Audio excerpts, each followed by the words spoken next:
blessings that you see by uniting with other Christians around the world, as well as the challenges? To me, interacting with Christians from around the world is such a wonderfully biblical thing because, we see in Revelation 7:9, the coming together of the nations, right? Everyone looks different, speaking different languages, and you get kind of a taste of that here, of your interaction with other people. And if you can really see the equality in that all these expressions of Christianity, despite their diversity, are beautiful and good and equal before God, then you're embracing a kind of biblical Christianity that really was the way of Jesus.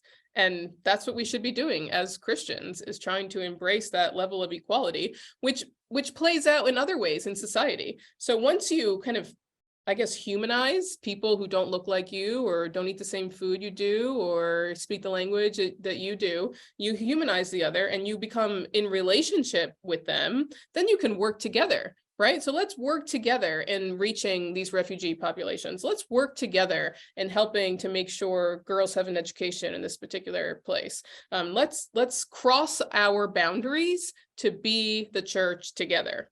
That's a really Christian thing to me that I would love to see more of in this country and throughout global Christianity, the intentional boundary crossing for the sake of doing good in the world.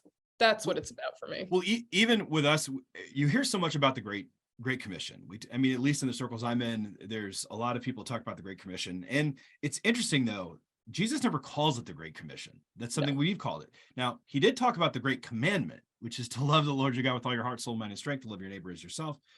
But I also think one of the most overlooked parts is John 17, when Jesus in his high priestly prayer prays that they may be one as we are one. And there's the great community is, to me, one of the greatest evangelistic tools in the world. When you have, and I think Acts is really this, is when they show the people crossing their cultural barriers, which otherwise wouldn't, and shows the reality and the magnificence, the power of Jesus. It just overwhelms me.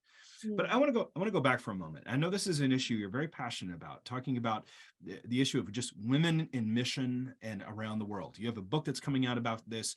You also just alluded to the access to education for so many young women, as well as, you didn't mention this, but just, I'm going to throw it out there, doctors.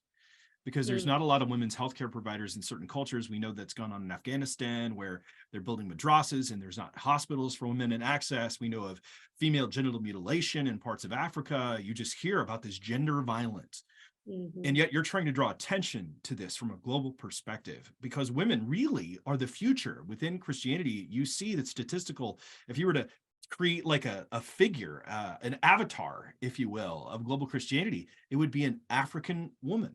Yes. Is that right? So what are the issues that you see facing women in the future of global Christianity right now? And the objections, everything. Let's just lay it all out there.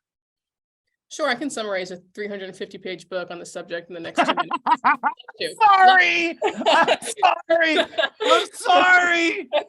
Sure. Ask you to summarize the book. That's the next time you come back. We'll get into that book. But I do know that this is an issue you're passionate about. You just wrote an article for CT about it. And it was just a really small introduction. But I just think that this is such an area that has been so overlooked, and so many Western Christians are just very ignorant of. Yeah. But what do you see in your research? So the starting place is that, in the words of mission historian Dana Robert, world Christianity is a women's movement. Women have always made up the majority of Christians around the world, from the time of Christ to the present. And I think that very basic demographic fact gets overlooked over and over and over and over again. And I have lots of historical evidence and lots of statistical evidence to support that the female majority of Christianity has consistently been downplayed by the male leaders. Why? Why would you do that? Is it because you're ashamed to admit that your church is majority female? Does it have implications for your denomination or your mission organization or whatever it is, that it's mostly women doing all the work? So there's a lot of gender dynamics and power dynamics at play here, that for the most part, men are running things, but women are the majority.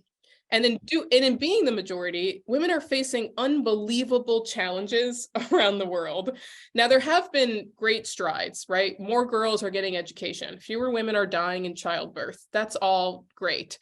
But these higher levels of the gender gap, like political participation or becoming leaders of companies or, PhDs, right? There's still tremendous gaps there that it is becoming harder for men and women to be equal in this world, not easier, despite all that work that's been done.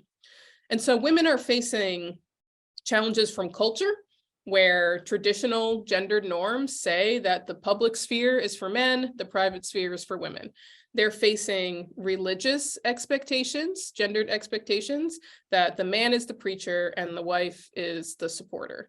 Or the Bible says X or Y about women, and that's what we've always said, so therefore that's what it's always going to be. So they're facing these obstacles on all sides.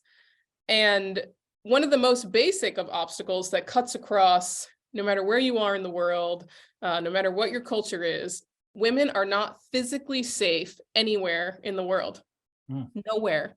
Imagine trying to do anything in this world without having physical safety.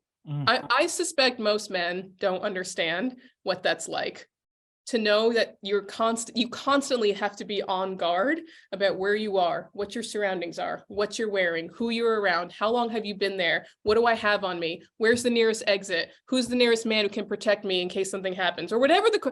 That is a whole different way of living than most men understand. Nowhere in the world do women have complete physical safety.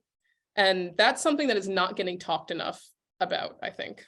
No, I think you're absolutely right. I remember reading a little bit of an article on that where one woman said, men don't get it. And I don't. I'll fully admit I don't. She goes, I find, though, that men, when they get older and their strength starts to go, that's when they start to get it.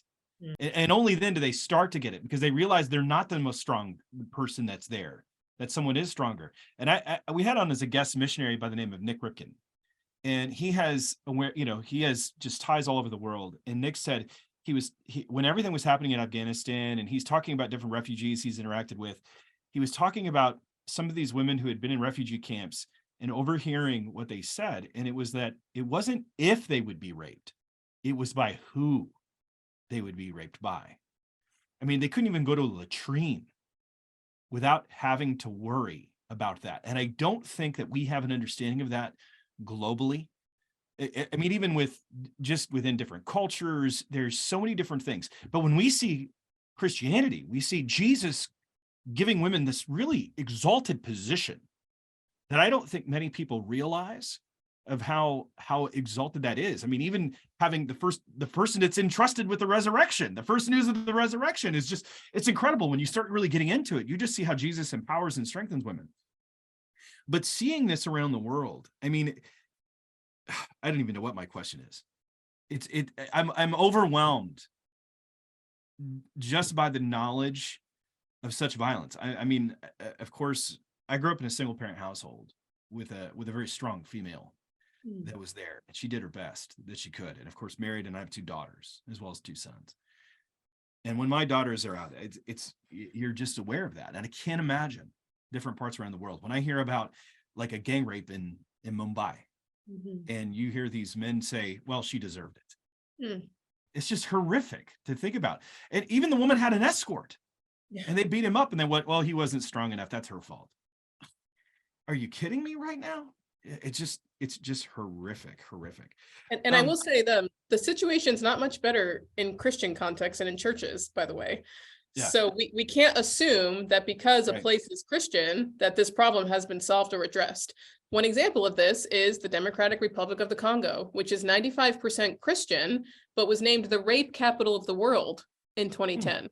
How can a majority Christian country treat its women so poorly? That is a structural sin and a structural problem that needs to be addressed. This is not some individual bad apples. There are structural problems going on there where women are literally considered biologically second-class citizens, and not just in society, but also the church.